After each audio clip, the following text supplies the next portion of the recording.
to help you through the process as we know it, working in the legal field. Um, and going through because that so that you can implement it, you can start implementing those things today, hopefully. Going through a divorce or dealing with family law matter can be extremely overwhelming, so we want to be here to help as best as we can. A few housekeeping things. Please use the Q&A feature to submit your general comments or questions about this topic. For specific questions about the details of your family law matter, we ask that you contact our team directly. For the purpose of this series, we're discussing general information about separation, divorce, and family law matters. So any information provided here should not be construed as legal advice. And we cannot answer questions about legal advice in the chat either. As I mentioned earlier, if you do have specific questions, please contact our team directly. So if you stay tuned until the end, we'll be sharing how you can schedule a free 20-minute initial consultation with one of our lawyers. And that's a great opportunity to, get your legal process started. You need to start with a consultation. So a free consultation is always a good thing. Okay, so for today's topic, I am joined by two incredible guests. I'm joined by Rick. Hi, Rick. He's an Hi. associate here at RIA, and I'm joined by Pamela. Pamela is a law clerk here, and I've been able to work with her a bit. Pamela's awesome. So I'll start with some introductions of our guests. So Rick is an associate and brings over 17 years of family law expertise. Rick focuses on all aspects of family and matrimonial law by supporting his clients in resolving matters. He fosters strong relationships with his clients that are built on trust and transparency. Rick collaboratively works with his clients in achieving effective solutions through various dispute resolution mechanisms, such as finalizing domestic contracts through negotiation, mediation, and collaborative law processes, or through litigious processes of the court and arbitration. You can find a full, complete summary of Rick and his extensive expertise if you visit our website at russellalexander.com, and you can find a write-up of just about all our lawyers. And now Pamela is a family law clerk here at Russell Alexander. She brings 8 years of experience of dedicated experience in family law with a strong focus on litigation support, including trial preparation and assistance. She is self-taught in the legal field, and Pamela combines practical expertise with a background in social sciences to offer compassionate and effective support to clients navigating complex and emotional legal matters. Originally from Northern Italy, Pamela moved to Canada in 2012 and discovered her passion for family law in 2017. Known for her empathetic approach and attention to detail, she plays a key role in guiding clients through legal procedures with clarity and care. She's now based in Padua, Italy. Pamela continues to contribute remotely to the firm, and we appreciate her for that. Outside of work, she enjoys cooking, reading, and traveling with the lovely Pedro. So, thank you both for joining us today to talk about this important topic. As I mentioned at the top of the hour, we are in Mental Health Awareness Month. So It's very a very pertinent topic that we're talking about, and I'll get us started with talking about something that many people don't realize that they're doing, which is suppressing their emotions instead of processing them, which is something that is um, detrimental to your mental health, especially during such an emotional process, such as divorce and separation. When you bottle things up or you try to stay strong by not feeling anything, it doesn't make the emotions go away. They're still there. It's just delaying the healing process, really, and just increasing the stress. So pushing that emotion down isn't something that we like I would suggest clients do, because it's really avoidant, and it can generate even more issues throughout the process, because it can make you more litigious. It can make you more upset, more angry at the other side, ultimately, when all those feelings start bubbling over. So, which can, paint you in a bad light towards the courts. So, talking through your emotions can be extremely helpful. You can maybe even try and get to some negotiation, mediation, reconciliation, um, throughout the process, uh, so that you maybe the relationship can be repaired to some extent, so that you can have an amicable divorce. That's always that's always ideal, but we know it doesn't always happen. But that's what you want to ultimately achieve. So a part of the emotional processing, I would say, involves reaching out and not shutting down. So, Rick, let's talk about how isolation can affect someone's mental state during divorce. Have you seen this in your clients or in your experience? Yes, Judy, thanks. And I've seen it regularly. And look, with any divorce, any breakdown of a marriage or relationship, this is a life-changing event. And nobody goes into a relationship thinking, oh, one day I'm going to get divorced, or one day our marriage isn't going to work, Mhm. and everything's just going to be left. And what seems to be in tatters at that time. So it's a life-changing event. And it's almost counterintuitive in the sense that you want to isolate yourself as part of a grieving process. But um, staying connected to trusted friends and families, and if necessary, seeking the right professional advice is always recommended, because it helps ease the emotional burden, helps them ease the emotional stress. And sometimes just talking about it and leaning on trusted friends and family is more helpful for the person going through it. So, um, any divorce is going to cause someone to experience emotional and mental stresses, because there's always an unknown. Like, it's a new chapter that they're entering into their life. And so what is that new chapter going to look like? It's scary.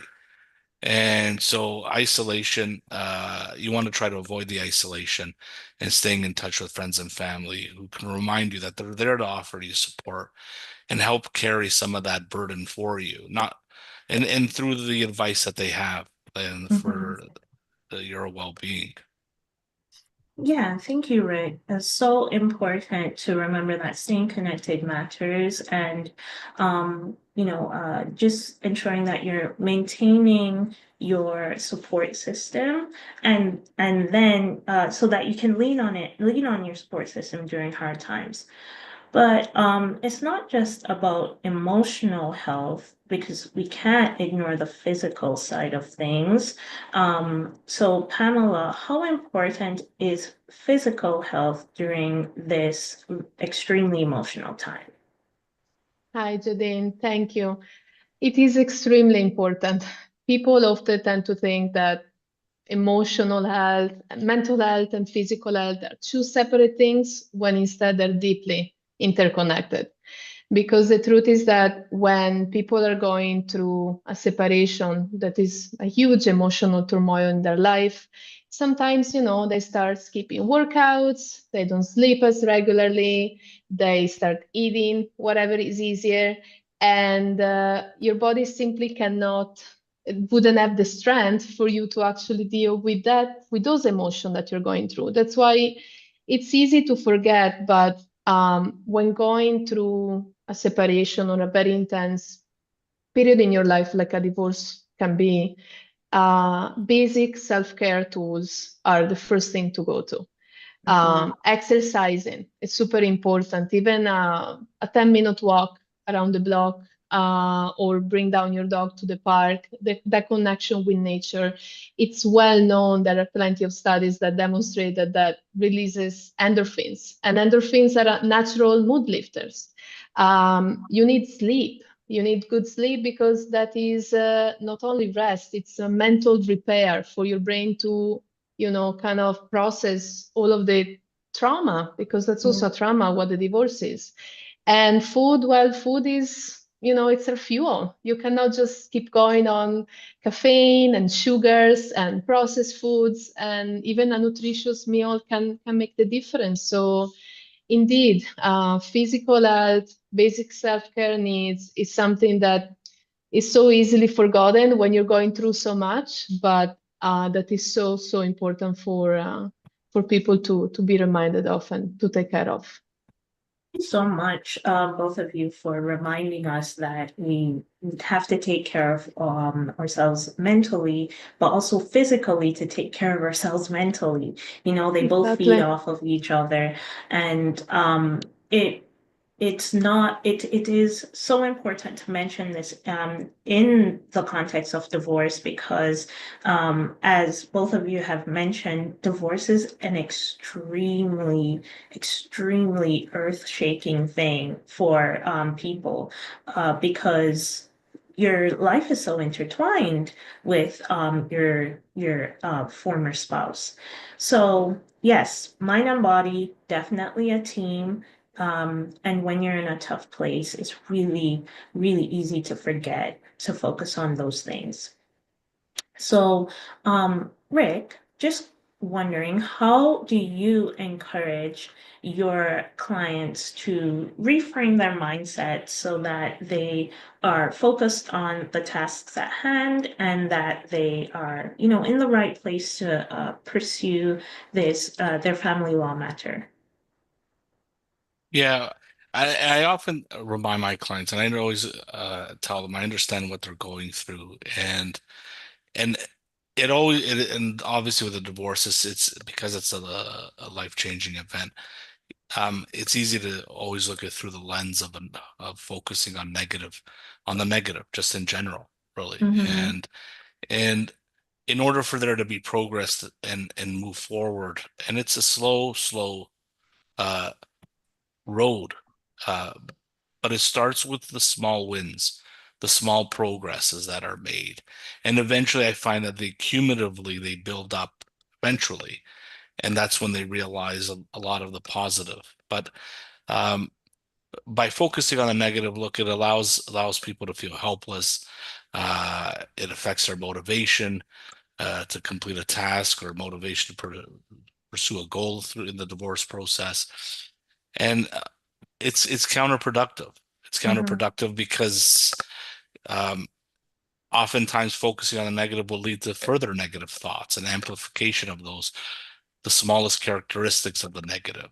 And so it's hard in terms of moving that and wanting to move forward in a positive direction. They have to start focusing on the small positive things at first, and then collectively they'll eventually build up. For sure. And I think this is very much related to a topic that we had earlier, which the viewers can revisit about winning and losing. And because we tend to think that because it's an adversarial process, family law, we think of it sometimes as winning and losing, but it's not that. And going into a family law matter with that mindset will trigger a negative outlook on just about whatever goal that you have met, because it feels like you're not winning. So as Rick said, it can be a very time-consuming process, and the what seems like small achievements are actually really big ones. Like getting in your financial statement, I'm sure, Pamela, is like a huge win. 'Cause Yes. yeah, it can take some time sometimes, but it's the foundation of what we start the legal process with. So yes, take the mindset that, okay, every step is a step towards the end. And I think that way you can change your mindset so you don't have a negative outlook on the process. Um, so also in doing that, you can really help to put yourself in a good space so that you don't fast track yourself to burnout. Because if you really take on too much of this process on your own, and if you're feeling like, I need to do more, it's not moving fast enough, then that can really drive you to an emotional state where you're really not making much progress on your matter. Um, so we encourage you to maybe delegate tasks, maybe get help from family and friends. Uh, Try to share some of the burden in this time. Asking for help is not a weakness, because there will be a lot of additional things that you will have to do to prepare yourself to bring your family law matter before a court, or even if you're doing mediation or alternative dispute resolutions or collaborative family law, there's a lot of prep involved. So if you need the time to do the prep for your family law matter, could be helpful to delegate other tasks in your life to friends and family to give you that time so that you can diligently work on what you need to work on, get it out so your matter moves forward. That can take out some of the stress, and yeah, so that you don't feel as burnt out. I know it's easier said than done, but wherever you can, most definitely it would be helpful to do that. So now let's talk about one of the biggest emotional traps during divorce. That's right, rehashing the past. Rick, how does this hold people back? Well, that's a good point, Jyoti. Look, dwelling on what went wrong prevents you from moving forward. And it's hard not to dwell in the past, but the Yeah. answer is not to dwell in the past, because dwelling on what went wrong um, prevents you from moving forward, but at the same time, you can't change whether it's already happened, right? Mm-hmm. And at some level, it requires a level of acceptance and that this is how things turned out.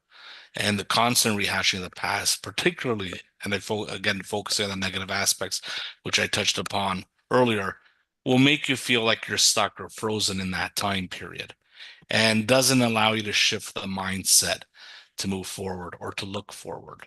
So focusing on the good points from the past, no matter how small those good points were or transient those good points were, even though Mm-hmm. they lasted in a short fleeting moment of time, is better than just focusing always on the negative. And Right. understand that you can't get into a time machine to travel back into the past. It's just important to learn and take that as knowledge and information to use that and transform yourself and future progress, ultimately, right? Yes. You want to take the negative and turn it into a positive. And oftentimes, if I see a client excessively ruminating over their past, I'll suggest to them that they may want to speak to a professional, like speaking to a therapist, better earlier than later. So it's helping them cope, helping them understand, and helping the therapist will help them change their mindset and move forward in a positive manner. Yeah. Thank you, Rick. That's a perfect segue to Pamela's next talking point, which is um, seeking professional help and why some people might be hesitant, and also how the family law process really is well partnered with seeking therapy and counseling. Pamela, could you speak on that for us, please? Yeah, thank you, Suzine. I completely agree with Rick's statement, and I've also talked to many clients that are struggling and even kind of throw there the idea of speaking to somebody, to a trained professional. It's sad because there is still a stigma, I believe, surrounding counseling and therapy. Many people still feel that a therapist is there to fix you, or it's a weakness to actually go and seek professional help. But that cannot be further from the truth. And I believe that seeking the help of a professional actually can make the difference. Therapy is a journey to self-discovery, is finding out why you are triggered, why by some behaviors, why that thing from the past make you so upset and continue to make you so upset. How can you better deal with this? How can you break those harmful patterns that are, continue to be painful for you? Mhm. So it's the same way. I think of it as if you have a physical wound, you go to a doctor. The same way, if you're going through a very emotional turmoil like separation, speaking to somebody that can help you, give you the tools to cope with those emotions it's really essential. And there are many resources out there that would, just some research could really give people, like, there are many different resources and therapies that could appeal to different people, even with different financial needs. And help is there. You can always find help. For sure. I know that in the collaborative practice, there are many different kind of professionals that work on the team with the parties. So, and that can also include social workers, counselors, and that kind of thing. That's true. Um, so that is also very well integrated in collaborative family law as well, which is something that we do here at this firm. Um, and it's especially helpful if both parties want to come to the table to really find a solution that works for them. They can collaborate on it instead of going through the courts. So Yes. that is an option.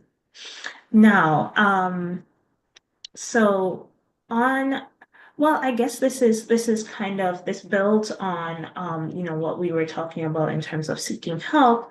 Sometimes I guess clients, especially if there are children involved, can feel really guilty about going through this process of separation or divorce. Rick, how might this come up in conversations with your clients? Well, oftentimes, that's a good point, Jodine. Oftentimes, through the divorce process, people feel guilty because they're unsure of how the divorce itself will impact the children. And so they're not sure if they're making the right choice or what the right choice is and how does it look like. And so oftentimes it's important that they not let the guilt take over, and speak to a professional, including a lawyer, to help them understand how objectively something would look like in terms of what's best in terms of moving forward. And it's in that removal of the guilt, they're putting themselves first, right? And taking care of their well-being. And oftentimes people feel guilty because they feel like they're being selfish. And so they don't want to they feel guilty that um, uh, they're not making the right choice, or they're doing something that they feel is inappropriate. And a lot of this has to do with how things may have been throughout the marriage itself, and if they've overextended themselves and always felt that they contributed more, and sometimes that aggravates the situation, because they feel like they just want to give more and more, and at the cost of not helping themselves ultimately. So by allowing yourself to make the right choices for your well-being, um, it's essential in that it allows you to be better equipped to support others, like children, let's say, for example. So often by allowing the guilt to take over, it stifles the client's personal development and growth ultimately. So if it's that serious, speaking to a professional to address the guilt, and understand why the root causes. And oftentimes it could be a societal pressure, let's say, for example, where you have a dichotomy of someone wanting to help others versus feeling guilty by focusing on their own needs. So society always tells us we need to help our neighbor, we need to help others. And sometimes that comes at a sacrifice of helping yourself. Or it could be a learned behavior. It could be someone growing up in a culture very young that discourages self-care, and that makes it difficult to also to prioritize oneself. Other times it could be, let's say, someone is a perfectionist. They set high standards for themselves. What they think is um, a perfect picture of themselves or their life, and then they feel guilty that those standards didn't meet their expectations when there's a divorce, right? So something happened. So that guilt, again, they internalize it.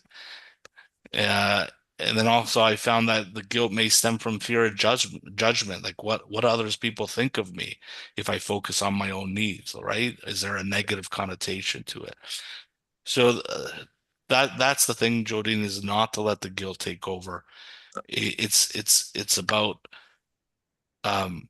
helping yourself in a difficult time, and helping your well-being, and focusing on that well-being. And as we spoke before, it could be through mental health and focusing in that sense, or even in a physical sense, what Pamela touched upon, getting the right amount of sleep, eating proper foods, right? Getting proper medicine or vitamins, whatever the case is. For sure. Rick, oh my gosh, you raised such good points. Um, I remember when we had Jonathan Painter on the program once, he mentioned that it's just like on a plane when they say, should anything go wrong, put your mask on first, and then you can put the mask on the children or whoever else you're with. Yeah, you need to be able to give yourself some oxygen so that you can breathe, you can do what you need to do. It's not being selfish, it's you finding a way and using tools to adjust to your new normal. So yeah, such good points. Thank you, Rick. So Pamela, another thing that happens is that during this extremely emotional time is that we often forget to slow down. And what happens is that people overcommit in the middle of what can be the most challenging times in their lives. So, what would you say to clients who find that they're overcommitting? I would say start saying no, clean up your agenda. Yes. Don't add that up to your to-do list. Yes. And it's so hard because you overcommit, you keep saying yes, and it gives you this false sense of control, but it's mostly a distraction. And the truth is, you're going already through so much. Emotional pain is so hard already, and it drains your energy so much. If you pile too much, then you're going to reach a level of burnout. And what happens during burnout is that you make the wrong decisions, or you simply don't, you cannot think rationally about the process that you're going through. And I've had a client recently that unfortunately agreed on an order that was not in her best interest. Why? Because she felt that the whole circumstances, the stress that she was going through, she kind of wanted to get it done and over with. And you don't never want to be in that situation. That's why from the very beginning, you got to start putting in place those tools to take care of yourself, take care of your body, to fill up your cup, and to just have some time in which you can rest, not only your body, but also your brain, and which you can do things that make you feel good. So just say no to that extra commitment, watch the movie you like, read a book that you love, just pamper yourself and find a little bit of peace and find that time for yourself that is so much needed during especially, it's always needed, but especially during a divorce process. Oh my gosh, yes. And this is not to say that, it's easy. We know that these things aren't easy, but we all need a reminder. And even if you start implementing one of the tips that we mentioned today, that's such a good start towards taking care of yourself in this process. Because I think this was mentioned earlier, it can be a long process. And you have to prepare yourself mentally and emotionally for that. And especially if there's a lot of conflict with the other side, it's going to bring up some maybe unwanted emotions. So it's important to equip yourself with the tools to deal with that. And if you're ever finding that it's challenging to maybe address these things, you can always bring it up with your lawyer. Your lawyer can make recommendations, or you can speak to a friend or your family members, lean on your support system. So it's always important to keep that communication open. I'm not sure if there's anything else that you wanted to add to that, Rick. No, I agree, Jodine. It's a process where others I strongly recommend that you lean on your support system. If they were there with you on the marriage date or the date of marriage, and obviously you always think that you're inviting friends and family to come. Those friends and family should be there if there's a future separation or divorce, and to help you through it, right? So it's more of a community effort than anything. Thank you, Rick. Such a good point. I mean, yeah, of course, they were there for the marriage. They should probably be there at the end too. Oh man, I didn't Yeah. think of it like that, but such a good point. Um, I mean, maybe they just showed up for the food. I don't know. I hope not. I hope it was for the friendship. But yes, so I think ultimately the takeaway is you definitely need to protect your peace, set some emotional boundaries. This could mean taking a step back from certain activities you might have been involved with, which are too emotionally draining for you to continue on with during the divorce or separation process. It could be finding another activity that gives you more solace. You definitely don't have to answer every call. You definitely don't, I mean, from friends and family who might be, prying or whatever, you can screen your calls. Talk to the people who will help you, not make you feel burdened.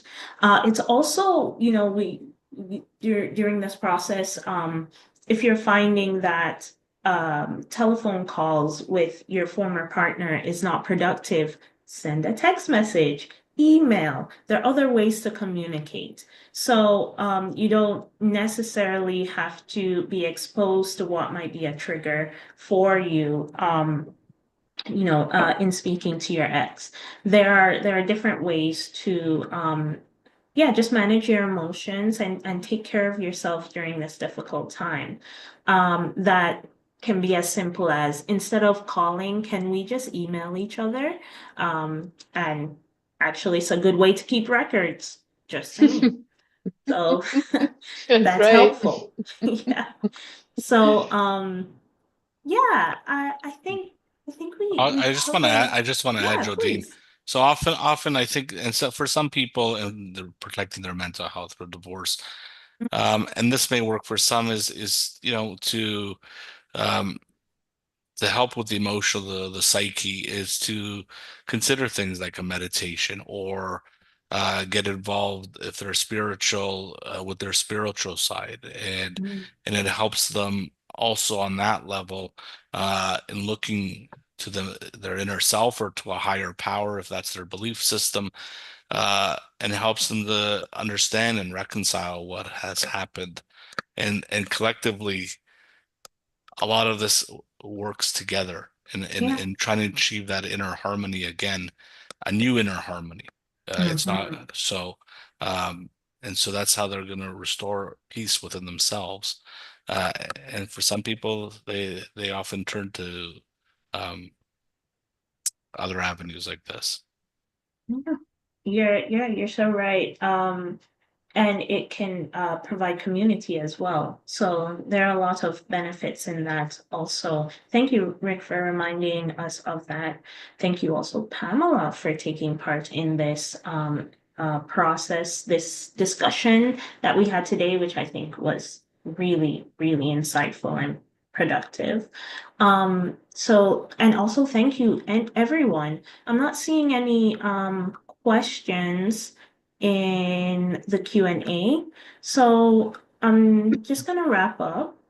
Um, Following this session, there will be a brief survey allowing you to share your comments and suggestions for future topics you'd like us to explore. Your feedback would be greatly appreciated. You can also book now to take advantage of our complimentary consultation with one of our lawyers. Please contact our intake team at intake@russellalexander.com and provide the code SPRING 2025 to schedule your appointment. So registration is now open for the next event, which will be pros and cons of signing a prenuptial agreement. Ooh, okay. So you can go to Russell Alexander /family law now to sign up. And we would like to thank, or I would like to thank our panelists once more for sharing their insights today. And I would like to thank you all for joining us. It was short and sweet today. Maybe you can take the last 15 to 20 minutes to center yourself, do some meditation. I don't know, take a walk. Yes. All of those lovely things. So yeah, have a great rest of your day. Thank you both.